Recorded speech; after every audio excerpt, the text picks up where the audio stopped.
Review on the OSG Sports Podcasting Network. Hello, everybody, and welcome to the review. I'm John. There's John, Marty. We'll hear from Brother Phil a little later. Kind of a unique podcast today because, well, for one thing, I'm in glasses right now, and later on you're going to see me without glasses. But it's been that kind of day. The beauty of commercial breaks. Yeah, well, whatever. It's been that kind of day in college football where everything has been kind of flipped upside down, and Florida State's ready to flip off the college football playoff committee, which I ran about, which you'll see later in the show, and I can probably talk about a little bit too. But the matchups are set. It's Michigan, it's Washington, it's Texas and Alabama, your Final Four, Florida State and Georgia. Well, you guys move on and play each other in the Orange Bowl. More on that a little later. But John, being the resident alum of Florida State, you have the floor.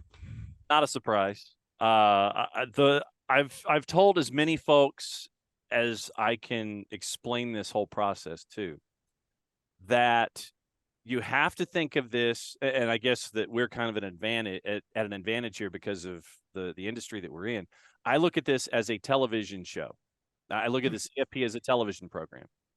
And what you're looking for here, you're looking for when Ross kisses Rachel. You're looking for the darts game, Ted Lasso. You're looking for, who shot JR. You're looking for those kinds of moments. You're looking for that kind of programming that Crystal, Linda Evans and Joan Collins having the cat fight in the fountain, those kinds of things.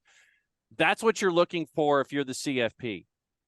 You don't want Quark. You don't want Super Train. You don't want something that's only gonna, that's gonna just really have bad writing. Quark. And Google wasn't Richard Benjamin in that show? That's correct. Oh man. Yeah, that is absolutely correct. You don't. We're hitting our target demographic right now. I know. That's your Google search for today, kids. You don't want Airplane 2. You don't want Caddyshack 2. You don't want Caddyshack 2. You want Caddyshack. You want Stripes. You want those kinds of programs. And when you're dealing with Florida State, who may or may not have their backup quarterback, who may or may not have to rely on a freshman quarterback. And yes, I know we have recovery time that's attached between now this weekend and when they would be in a month. And yeah, but once again, we don't know how concussions go. We don't know, concussions are an evil beast, and they have their own, determination of okay, I'm cool today, I'm not. And so when you have a team that was as offensively handicapped as they were, going up against a team in Louisville who had their second string quarterback who was running for his life and seemed confused by what was going on and could not navigate an offense in a completely and totally frustrating and unwatchable ACC championship game. This was not something that is going to pass the eye test right now. And so I completely understand the idea of Florida State not making it in. Yes, I know I have read the comments from Mike Norvell, the head coach at Florida State. I have read the comments from the commissioner of the ACC. All correct. And but once again, if I'm if I'm the program director of the CFP, I want 3 programs that I know in this mini series are going to draw ratings. A Florida State team that you don't know how they're going to look going up against Michigan, who how they're going to look. That to me, that's like season 7, season 8 of Friends. It's hit or miss. The 2 and the 3, Washington and Texas on the other side, what you got there. You got a home run. You've got to look at this as a 3-episode miniseries, and one of those episodes, had Florida State been the number 4, probably would.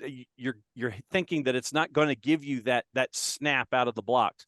I get it. I understand it. Doesn't mean I'm happy with it, but I understand what the CFP committee is looking for, and especially when the head of the CFP is the athletic director of NC State. But that's something else entirely. If I'm Florida State, I have been making phone calls. I have been picking up my phone And I'm looking up. I'm in my address book, and I'm going Sankey. Okay, I've got his phone number. Send. I'm making phone calls to Greg Sankey and trying to figure out how the hell I'm getting out of the ACC. I yield the rest of the floor. Well, it's one of the things I mentioned in my rant when we taped this morning, which you'll see in the next block. So, in the interest of keeping the audience, you guys got to shuttle rant. through. It was a great rant. He broke stuff. Yes, I did. Marty was there. Marty was scared afterwards. But just some brief highlights to me. It's terrible for college football because I think it sets a really bad precedent. Even though we're going to expand, college football playoff is going to expand to 12 teams, it still wouldn't have mattered for Florida State to get that 4 and 5. And I explained that in my rant. So if you want to go right to it, go ahead and shuttle through it and see what Just I make said. sure you like before you finish. Yes. And it's terrible for the ACC because now they're pretty much, in my opinion, they've dropped down to group of 5 status.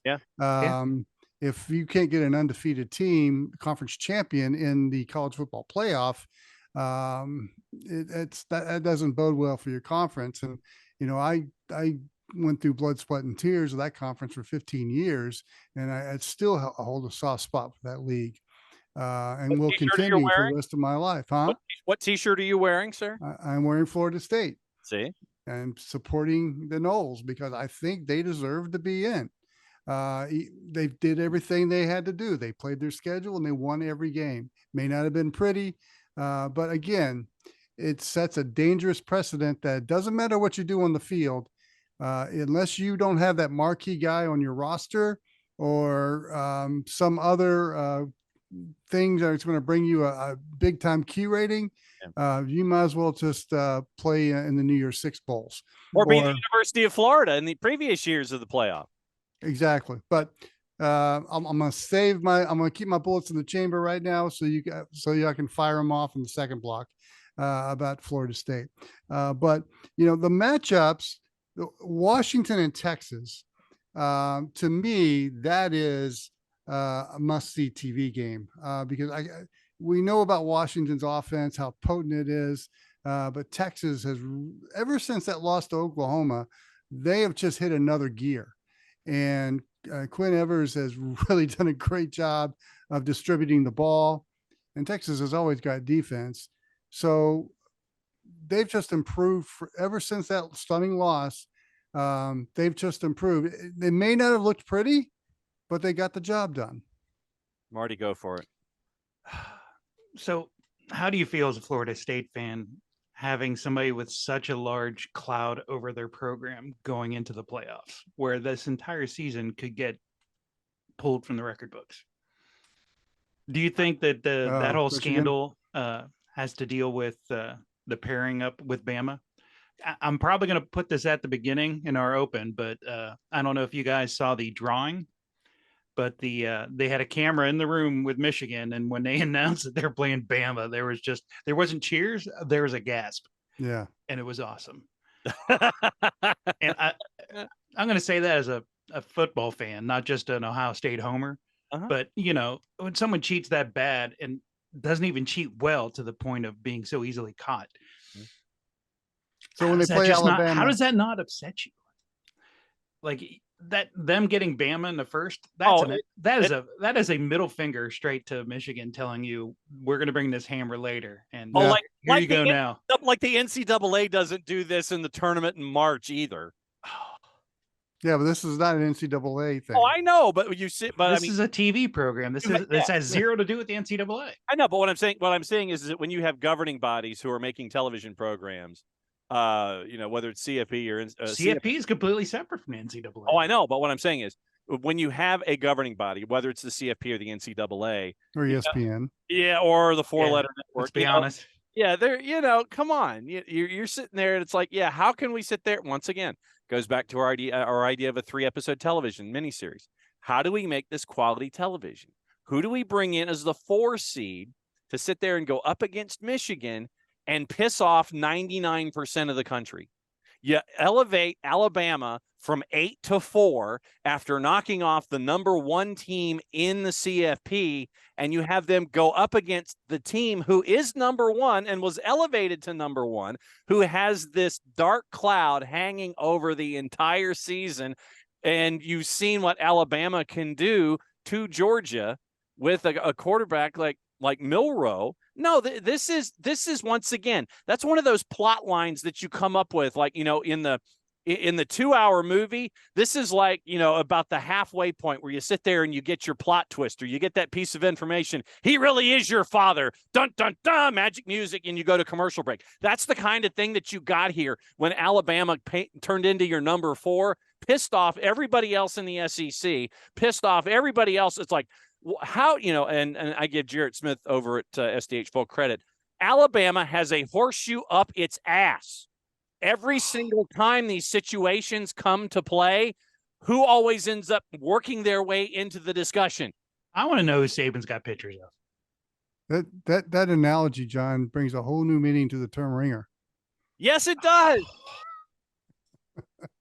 So, what can we do as a TV programmer and the writer of a television miniseries? What can I do if I'm piecing together something to come up with a plot twist out of the blocks, to sit there and go, okay, the introduction, Rosalind Shays falls down the elevator shaft in LA Law. That's what you're getting with Alabama being the 4 seed, being announced as such. You get that shock moment out of the blocks, and you're going, yep, it's Alabama all over again. And you've angered so many people, and it's going to be hate watching in addition to fan watching.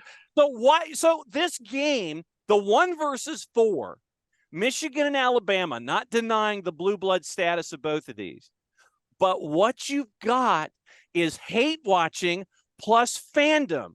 Your audience for this is going to be through the roof, because half of the folks are going to be rooting against Alabama. The other half of the folks are going to be rooting against Michigan. And the other half of the folks are going to be looking at that other matchup going, God, I hope the team that makes it out of that other matchup beats whoever makes it out of the first one. Exactly that. Like, the only people that aren't going to cheer for Alabama live in Satan's mitten up there by the frozen tundra. So the moral of the story, Marty, to you is we're going to watch a game between Alabama and Michigan that never really existed. The moral of the story is cheat and don't play anybody out of conference, because 2 years from now, if you beat 2 SEC teams, that's not good enough. Right. Well, I bring that up. Even though that's the metric. I bring that up in the next block. But yeah, again, we're going to watch a game that, a couple of years from now really doesn't exist anymore because of Michigan's cheating. We'll have an asterisk. It's going to get yanked. Mm-hmm. It will. Absolutely, it will. I might have to do a solo podcast when that hammer comes down. Oh, yeah. No, as you probably should. Just once again, put the disclaimer there. But yeah, I mean, seriously, if you're scripting a 3-episode miniseries, what better plot twist can you have off the top than hate watching, anger, and angst? Yeah. And Marty, if you do that podcast, you need to wear the Woody Hayes glasses, the black hat with the red O on it, and the short sleeve white shirt. You already know I own all these things. I also have a Jim Tressel sweater vest t-shirt. Even But that at least good. Back in the Woody and Bo days, they respected each other. Yeah. One man reads the other man's eulogy. They had a respect, and they were friends when they weren't in non-football season. They were good friends, and now you don't even have that because the state of denial. It's sad. Well, yeah. And it's the state of plausible deniability. I mean, how the hell do you script something that makes an Ohio State fan cheer for Bama in a bowl game? My wife's going to be looking at me like, what the blank are you doing? Yeah. Hey, I was cheering for Alabama in the title game yesterday. I mean, I was just jumping up and down watching every game going, chaos. Yeah. See, chaos. That's the thing. It's like, this is where you bring in the Jeff Goldblum character from Jurassic Park, our resident chaotician. And that's what you got. You're getting chaos out of this whole thing. And for the last year of the 14 playoff, you literally had 6 teams that you could have made a case for each of these 4 spots.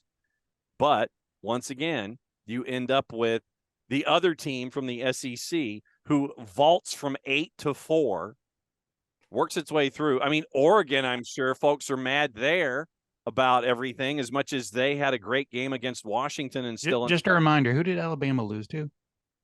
Alabama lost to Texas.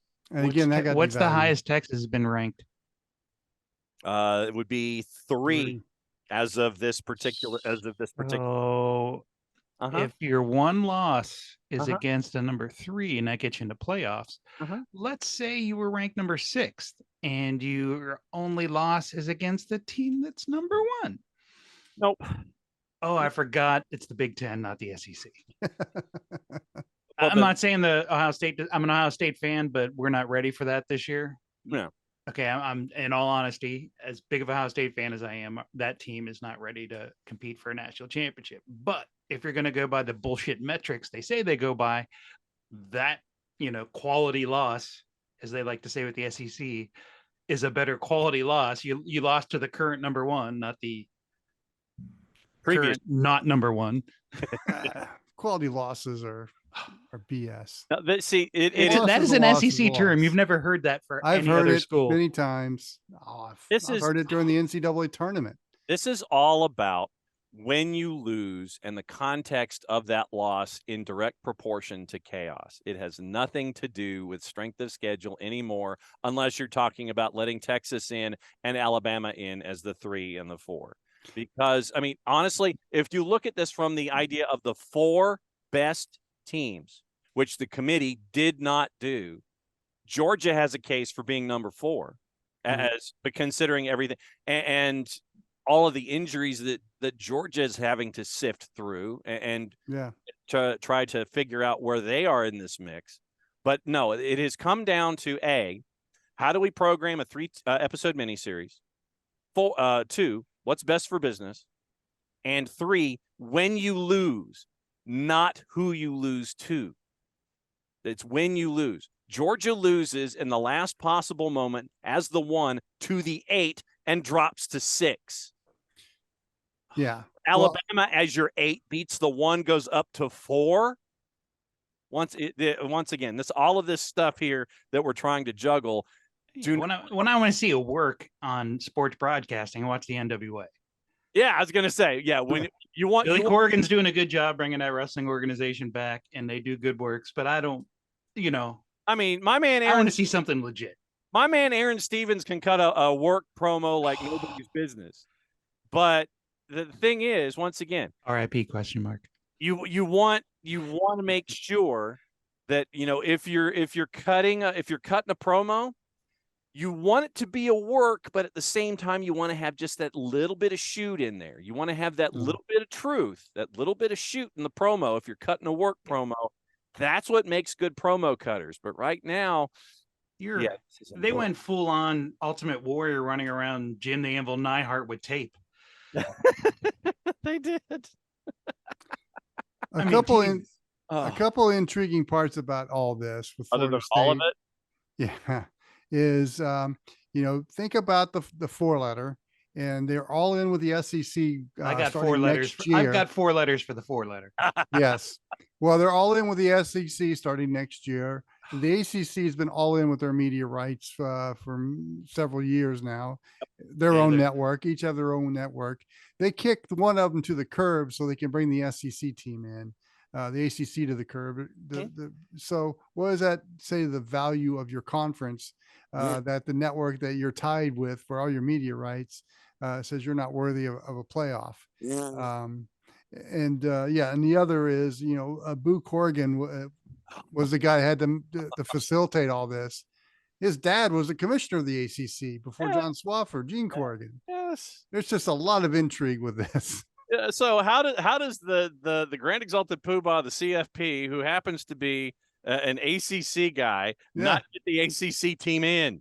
Because the ACC is not all and powerful anymore. The ACC is not a Power 5 conference. Are they still paying him? I don't think so. Who's he work for currently? Boo Corrigan, NC State. Yeah, he's at NC State. Okay. Yeah, he's an NC State guy and couldn't keep the ACC team into the part of the discussion because the B1G and the SEC have far exceeded when it comes to power structure. The B1G and the SEC are right there. They're up top. And the Tupac is nowhere to be found. And you've got Dissolved. Still yeah, got a team in. you got the big Well, actually, it's a Big Ten team now. So yeah. yeah, and so you've got the Big 12, and they're down here, and then you've got the ACC, who if the Big 12 is here, the ACC, they're down here. I mean, they're out of camera range when it comes to. There's one thing we got to bring up. If they wouldn't have shut down trying to expand, they might have got one of those Pac-12 teams and got a little more firepower into their conference. That's what I'm saying. That's all I'm saying. I feel less sorry for the ACC, but yeah, I really hate, as somebody who cheered for a team that had their third string go up and destroy Alabama. I want to see that. I like an underdog story, and that's what I would prefer to see than some bullshit cheaters being in. Well, and I mean with the ACC, Florida State, if Florida State leaves it now, you try and have Clemson. Clemson would get more ways to try to figure out how not to win the ACC if Florida State was to go on ahead and go to the SEC. Well, I think there's 3 schools in the ACC that are now looking to. Well, they have been looking to get out. They're on speed dial with a couple of folks. And this just adds fuel to the fire. The play here is, while they still have it in the contract, go to the Pac-12, the Pac whatever's left, and dominate. Go to the Tupac and dominate that in the Mountain West crossover. Yeah, I mean, tell me after this year, tell me the Big 12 isn't a group of 5. Mm-hmm. Who's left? No, Big 12 absolutely is. No, Big 12 by default is a group of 5. ACC is your 4th Power 5, and the Tupac is seriously. They're pretty much, as soon as next season starts. Yeah, they're equal with the American. Yeah, it's not that good. It's not. And so, like I said, so you got 3, Wilkie. You got 3 teams in the ACC who are looking to hit speed dial, other than Florida State. Who are the other 2? North Carolina and Clemson. Yeah, the ones that voted against expansion of Stanford, Cal, and SMU. Well, where is SMU going to be next year? ACC. And remember, you're going to see logos all over the Metroplex, Marty. Yeah, and then nobody in the stands. They're going to have more billboards than fans in stands. And I say that as someone that's married to one of their alumni. Now, how about them? They got no respect. No New Year's 6. Oof. Liberty over SMU, and Liberty is going to get whacked by Oregon. I don't care what anybody says. Bo Nix, I think, is going to play in the bowl game, if I heard correctly. Oregon is going to sit there and try to make a point about having Liberty in a bowl game. Yeah, I mean, that's what I would sit there. Liberty and Oregon in the Fiesta Bowl. You tell me that Liberty isn't going into the Lion's Den. And I used that analogy on purpose. And this, David and Goliath, you pick it. And I don't think Liberty is going to smote Oregon. Let's put it that way. Yeah, I mean, how many puns are going to happen during this game about? Oh my God! Okay. Will the first headline be the Flames get smoked? Yes. Burned out. Not enough fire. Liberty gets death. Yes, exactly. Flames get doused in Tempe or Glendale. I don't know if they're a sponsor or not, but the Liberty Insurance, they're going to need it. Yes, you get Taylor Lautner to come out there with the mustache with the emu. The emu is going to be out there for the coin toss. Oregon takes all liberties, and they still won't win that. Ooh, very nice. Yes. I don't think we're allowed to say taking liberties anymore, though. Yeah, Liberty can't duck Oregon. Oh, Ooh. I'm sorry. I'm going to watch that bowl game just to see what the Ducks going to do, because that last week when he lowered himself from the ceiling, Mission Impossible style. See, but I mean, there is no way that the folks that orchestrated that particular run didn't know about Owen Hart and didn't tell the Duck. That's all I'm saying. Mm-hmm. Well, guys, it sounds like to me we've kind of run out of gas here. Oh, no, we're just ranting and raving, getting ready for your rant in the B block. Well, let's go to the rant in the B block. When we come back, Brother Phil will be joining us, me and Brother Marty, and you get to hear me go off on Florida State not making it to the college football playoff, Bless you, and Marty and Phil's dogs attacking him just because, well, they didn't like him for some reason. Who Watch to knows? the end to see if Phil survives. Yeah, exactly. If he's not a bloody pulp at the end of that blog. So we're calling out the dogs next as the review podcast continues after this timeout. Marty, Please like and subscribe. love that voice. what he said. Booyah. Sounds so much deeper when I get up close. Oh, dear God. I should leave that in. I think you should. Oh, absolutely, you should.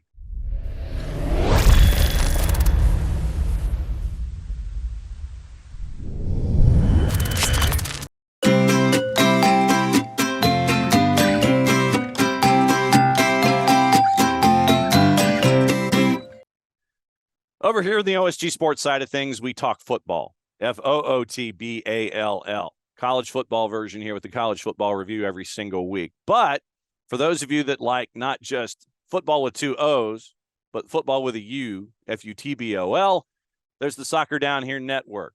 I'm John Nelson. I host the morning show on Soccer Down Here along with Jarrett Smith, Nick Alifi, Jason Longshore. And if you're looking for the best information when it comes to the world of soccer, based in the southeastern United States, but we don't leave anything off the table. 9:05 Eastern time until 11 whenever. Sometimes we go for a while. SDH Network morning show, soccer's morning show, Monday through Friday, plus all the live events we do. It is your place and your source for soccer that is based in the Southeast, but covers everything on the world. SoccerDownHere.net, the Soccer Down Here app available iOS and Android through our friends at Spreaker. That's like speaker with an R in the middle. Spreaker, do a search for OSG Sports. Do a search for Soccer Down Here. All the soccer content all in one place. It is the SDH Network and Soccer Down Here.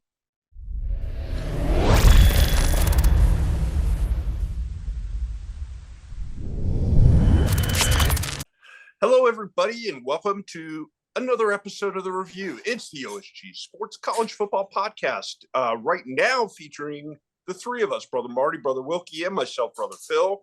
We are part of the OSG Sports College Football team, and guys, needless to say, we got a little bit to talk about here because some interesting things happened over the weekend, causing a lot of consternation, particularly amongst the people of Florida. I guess we probably should start with a quick recap and where we're at. We just got word of who's playing in the college football playoff. We'll react to that in just a second, but let's talk about the games that led up to all this, because whenever there's some sort of chance for chaos, it seems like in college football, chaos happens. And that started after Georgia lost to Alabama. Guys, Well, I think the chaos kind of started after Friday night's Pac-12 championship game between Washington and Oregon, because Oregon was a 12-point favorite, and it was calmed down a little bit by Washington winning the game and going undefeated. But then come on, the Big 12 game was over with at kickoff. And the question was whether I would score or not. R.I.P. No, I'm talking about Big 12, not Big 10. Oh, So R.I.P. Pac-12. Texas, now a decision had to be made because Texas held their part, won their conference championship, and then when Georgia and Alabama teed it up, that's when things really got interesting. And Alabama gets the win. And in my opinion, the SEC and the Pac-12 games. Well, the Pac-12 game was the best game of the two, for sure. in my opinion. And in the Alabama-Georgia game, it was kind of what I expected. I thought Alabama is just playing so well right now. They're just a well-oiled machine. That offensive line has been impressive the last 4 or 5 ball games, and I was jealous as hell watching that. great job controlling that Alabama or that Georgia line. And wow.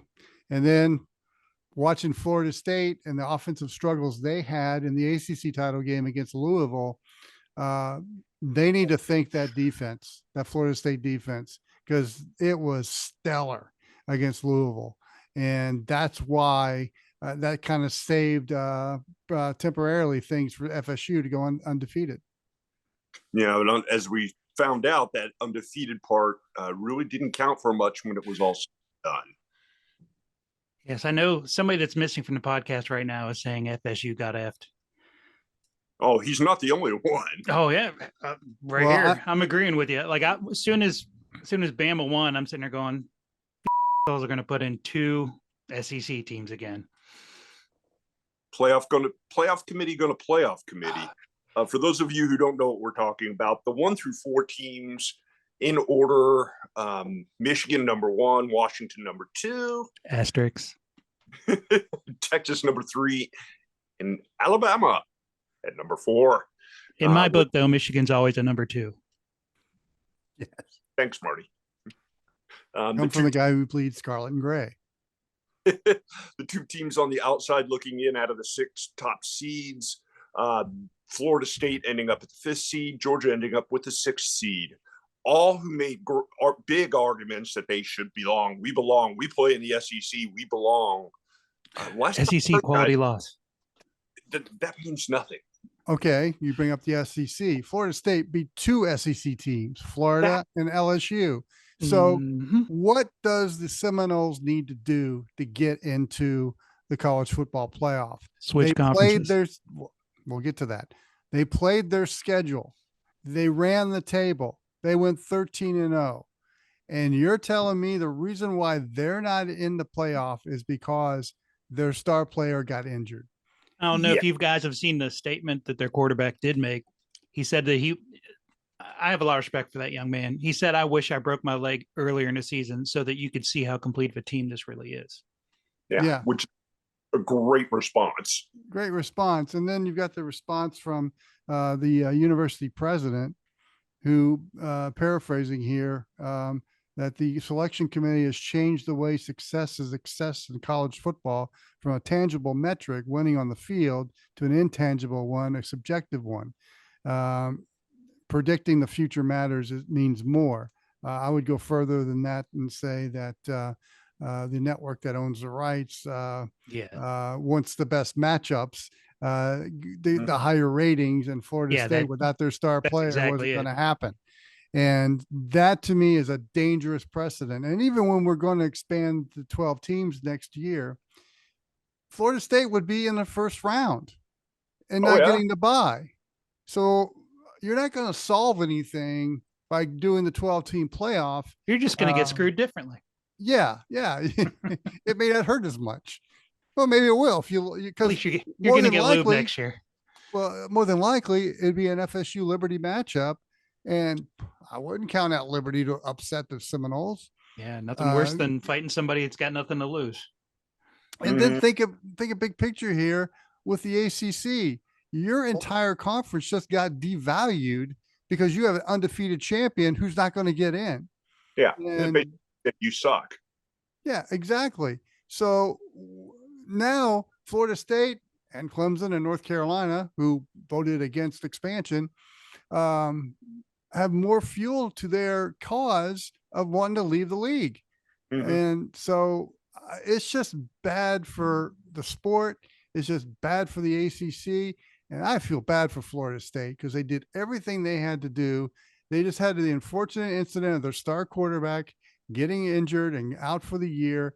And now they have to suffer the consequences and not go to the college football playoff. Yeah, I mean, that's it's just a travesty. Yeah, and that's the part that really bothers me about this, because what you heard from Kirby Smart when Georgia lost from Nick Saban when Alabama won was, well, we're one of the best teams. You can't argue we're one of the 4 best teams. At the end of the day, this isn't always going to be, you got to be the best team. The best team doesn't always win in Major League Baseball. Yeah, but if your coach is smart, he needs to immediately get on TV like those guys are smart enough to do and start stumping. Yeah, the best team doesn't always win in the NBA or college. The best team doesn't win the Final Four all the time. Best player doesn't get paid the most. The best agent gets the player paid the most. Right. And the metric, the only metric that seems to count with these guys is the Nielsen metric. Yeah. In all honesty. Because I agree. You know, and that's just down the road for me where the hotel they had that. I was debating on going out there and banging a drum last night just to make them as uncomfortable as we were uncomfortable with their decisions. They're sitting there going, okay, we're pissing people off no matter what, and that's kind of our thing. But would they burn stuff down if we put in 2 SEC teams? What would happen if no SEC teams made it? Because they'd have to pay back the money they got. Let's take this a little further. By the way, with the ACC thing, they have their entire media rights with ESPN. This is how you get treated. Well, I digress. Anyway, Alabama and Texas played in September. Texas won that in Tuscaloosa rather convincingly. That has no value because Alabama's in. Mm-hmm. So what's the purpose of Texas scheduling something like that ever again? I mean, that just completely took away all value of that. The value and college football's thing has always been they don't want to be like college basketball and devalue the regular season. I get that. Well, you just did it this morning in so many ways. And then all our problems are supposed to be solved with a 12-team playoff. Nothing is going to get solved in the 12-team playoff because now you got buys. And again, Florida State would be on the outside looking in, playing a first-round game against Liberty. I mean, all the complaints are just going to be different. Yeah, it's going to be different complaints. Yeah, I mean, as an Ohio State fan, I don't believe they should be in the playoff. But with the way that they're doing things with, losing to a ranked team, Ohio State's only loss is to a team that is ranked number 1 currently. And they're not even talked about it. Now, I'm not saying they should be because their team wasn't ready this year. And I'm as big of a homer for Ohio State as there is. But they played a soft schedule. Well, they took everybody that came and they actually played. They signed Notre Dame. They didn't sign. Who did Bama play? Chattanooga. Yeah. I think they're on Youngstown State schedule also. Mm-hmm. So and that's why I don't buy the Alabama thing.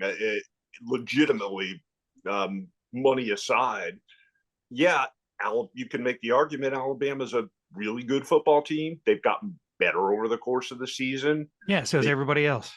So is everybody else, exactly. They just didn't play them. And you can sit, I said earlier, you can sit here all day and say, well, we're one of the 4 best teams right now. It's not right now. It's the course of the season. And like I said earlier, the best team is not always the team that should be in the playoff.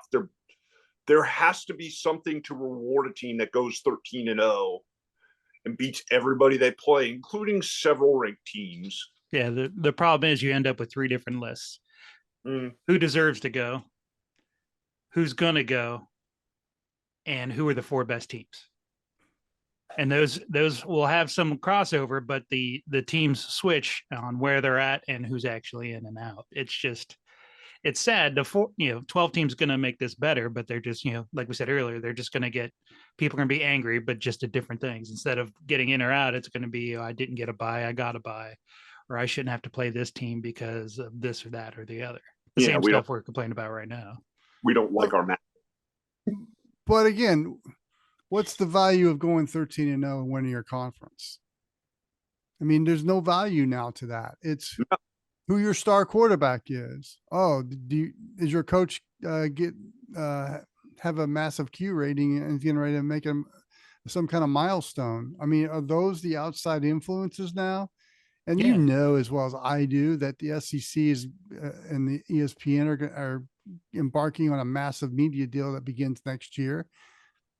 They couldn't keep an SEC team out, so they kick aside the other partner that they taken all the media rights from, the ACC. I'm telling you guys, I just see a lot of ramifications coming out of this playoff selection committees, who they have in the playoff this year.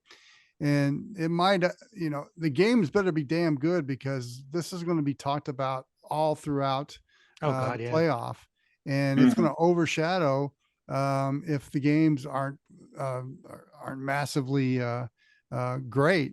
And we'll talk about those matchups coming up a little later, but this is not a good way to go into the playoff, in my opinion. Yeah, and half of what they're trying to do is set up. See, this is why the 12-1 is so much better.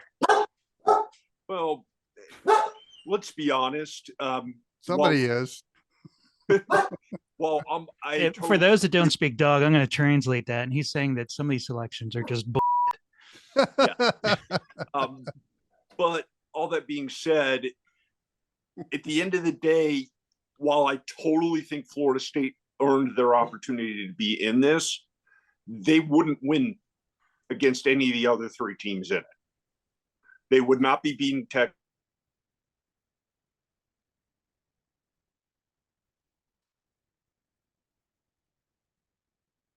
I think Phil's frozen. Michigan, and they would not be that at this point in time. But their track record should be enough. I am. You were. It's okay. We keep going going now.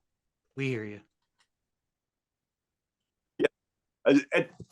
So thanks, dog. He just tried to knock the thing out of my hands. At the end of the day, I don't know that Florida State gives any of the other three teams in the playoff a good game. Matchup wise, they probably got the four best teams, but you didn't get the four most deserving teams. I don't know. I'd like to see that Florida State defense. We're assuming they're number 4 seed up against that Michigan offense. Yeah. That Florida State defense I saw last night or Saturday night against Louisville, that was an impressive performance. And then if you got Tate Rodemaker back, he didn't play all that bad against Florida. So he's got a game under his belt. I would give Florida State a puncher's chance in that game. Yeah. You got Michigan has trouble on both ends with their tackles. Right. And then they're hurt up the middle right now. They've had a guard. They had to switch a tackle to guard and then somebody new at tackle. Mm-hmm. And then they've had some center issues. I don't know if you saw all that game, but there was a lot of bad snaps during that game. And when you get stuff like that, you fire one off back to your quarterback bad.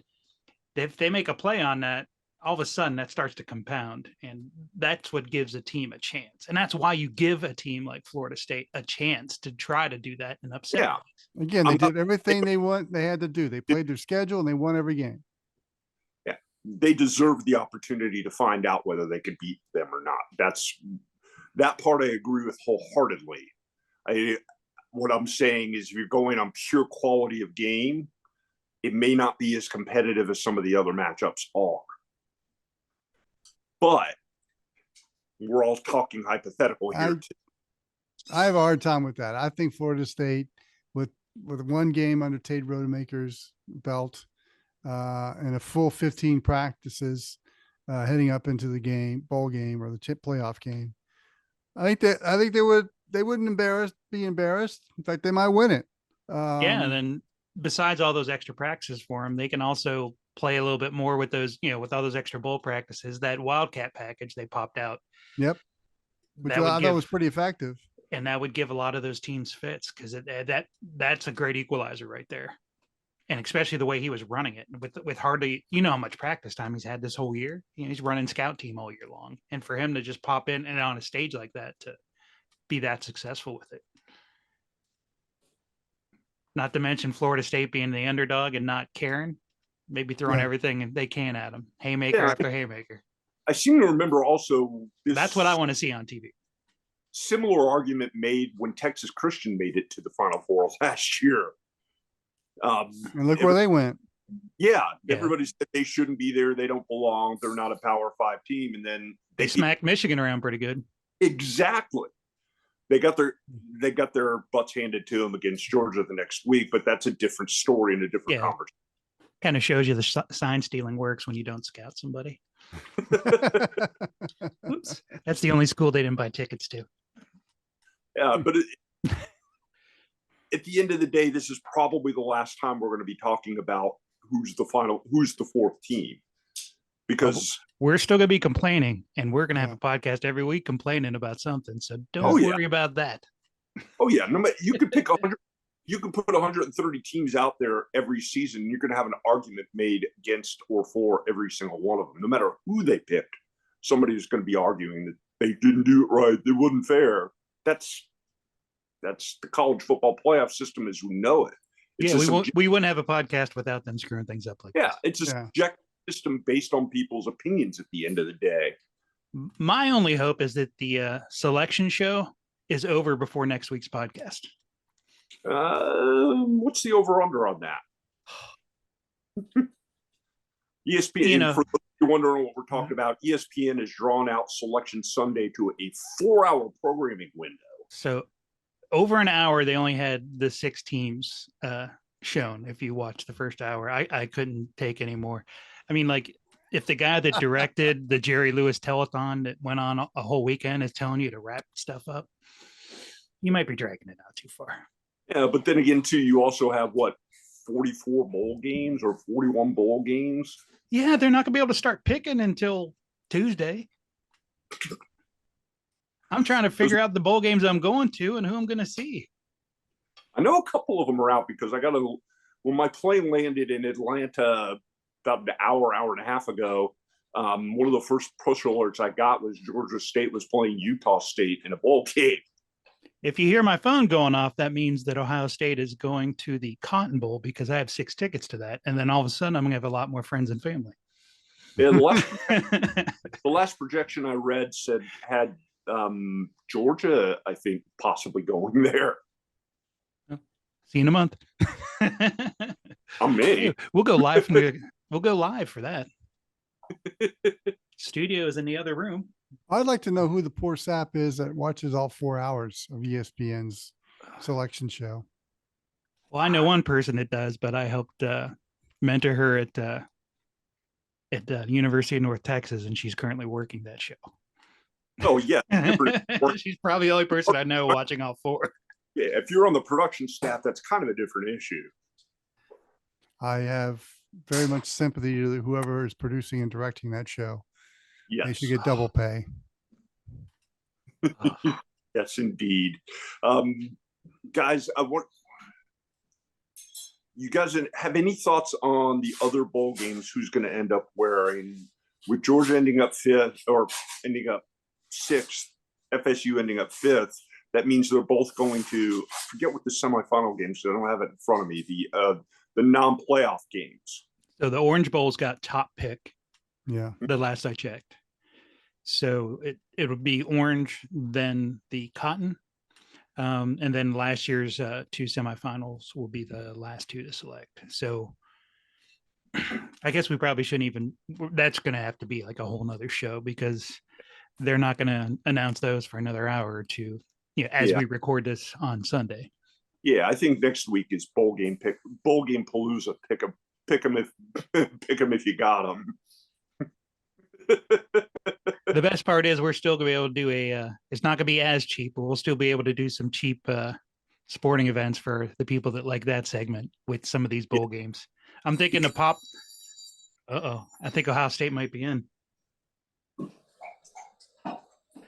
That was a groomsman for my wedding. So I'm thinking Ohio State just got announced as being in the Cotton Bowl. I'll have to call him back later. I do see Penn State and Ole Miss will be here in Atlanta playing the Peach Bowl. Oh, so they're rolling out. Interesting. Mediocre. And your Buckeyes will be in Dallas playing Mizzou. Oh, and there's much rejoicing in Marty's household. And my pocket's going crazy right now. Hey! What? I'm also waiting for the Holiday Bowl because the boss and I will be out in San Diego way to celebrate Christmas in the sand. And what better way to do that than to go to a football game? In the 72-degree air and Ooh, and water. look, it appears it's Georgia and Florida State in the Orange Bowl. Oh. I would enjoy that game. Interesting matchup. Yeah. That'd be the best bowl, best That sounds like a playoff game. Sounds like a play consolation. between two pissed I'm off sorry, programs. John. Oh, I guarantee you that's going to be the hard. That game's going to be harder hitting than the playoff games. Well, a lot of it's going to depend on how many of the Georgia players actually play in the game. I was going to say in Florida State Yeah. too. I mean, are the draft bound seniors and juniors going to sit this one out? I hope not. But they have that option if they want. They do have that option, but I hope not. Yeah, 'Cause I hope- that's the New Year's Six game. That's yeah. on my calendar. I like that better than the playoff games, to be I do honest. too. Actually, I Yeah, do too. arguably. I mean, other than, I want to watch Michigan get curb stomped by by Bama. But that's it. Like, as far as like other than, wanting John's team to do well, I'm not invested much in either team. And that is just a great matchup on paper that is going to be good football, which is what, Mhm. us as football fans want to see. Yeah, and if you're talking about a bowl game that's going to attract eyeballs for TV, that one's going to be it. And the Second- Orange Bowl sell out. Oh, that's probably already sold out by now. Yeah. I am interested in the Pop-Tarts Bowl. I was reading an article. They're going to have an edible mascot. Yes, that just sounds crazy on a couple levels. This is terrifying. Yes. Are the players going to act like zombies and run up to the mascot and take chunks out of it during the game? I don't know. Like, are they going to have like? That makes a must see for me. I just want to see what's going to happen with that mascot. It's going to be like the Jimmy Kimmel's first bowl game where you didn't. I don't even remember who played in it, but I remember like all the bits they did. Yeah. Can't tell you played in the first one, but I can tell you like all the stuff they did off there and all the stuff they pre-taped that was absolutely hysterical, that made it entertaining, but not in a football sense.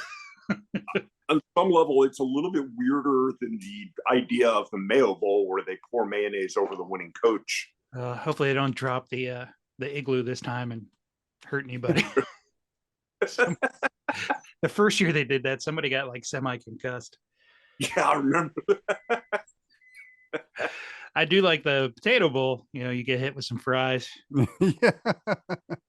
Yeah, that seems less obtrusive than actually having an edible mascot. Yeah, seriously, if I know they're coming with the French fries, I'm taking my shirt and I'm kind of holding it out like this, trying to catch as many as I can. Yeah. I want a Raisin Cane bowl. That wouldn't be that wouldn't be a bad one either. Yeah. I just hope there's never the Hot Coals Bowl. That sounds like a Detroit bowl if there ever was one. Or they could play that in my hometown of Youngstown in the Rust Belt town. That'd be a good one. They turn over a smelting furnace on you. That's if you lose. High stakes. Those are like 2,000 degrees of lava coming down on you. Melted metal. That's crazy. Yeah, I can only imagine something like having a Velveeta cheese bowl or something. I think we're going to have to do a separate pod on nothing but the most obscure bowls that we can find. Oh, we did that one year, a couple of years ago. I'm a season ticket holder for the Cotton Bowl, and they send us a fridge magnet every year that has every single bowl on a calendar. And we're going to have to go through that with a fine-tooth comb and see what the most obscure bowls we can go to and what the cheapest ones are going to be. Do they still have the Heart of Dallas Bowl? It is now. Insert your corporate name here. I'm trying to think because It's actually I've gone played in to the it. Cotton Bowl. Yeah, the Cotton Bowl. I have my Heart of Dallas Bowl. I've gone to that. That was also the Zaxby's Bowl and the Ticket City Bowl. I'm not Ticket City. That's sure right. what it is now. The Frisco Bowl. Wait a minute. Was Tropical Smoothie. 2 years ago, they added a bowl just so somebody else could play in a bowl that was bowl eligible. So it was like a secondary Frisco Bowl. So there was 2 there. And yes, I did go to both with my nephews. And then you have First Responders Bowl, which is at SMU. Yeah. Hang on. You mentioned Zaxby's had a bowl game, and we just mentioned before that Raising Cane game. How could they not have had chicken fingers at the Zaxby's Bowl? That was the year that Penn State had a lot of controversy. And I don't know if I can say this without changing our rating. Some of the signs I saw during that game were entertaining, as well as some costumes in the end zone. There is a meme bear, and some people that know, those that know, there's a bear that was a popular 4chan meme that somebody dressed up as it, and the people that were running the bowl game did not know what that was about, and they kept putting him on the Jumbotron thinking that it might be a Nittany lion instead of a bear. And my wife and I actually met that bear, and he smelled just like Uncle Jack. Right. Of course he did. It was a good bowl game, though. Otherwise known as the Not Safe for Work Bowl. No. The 4chan Bowl.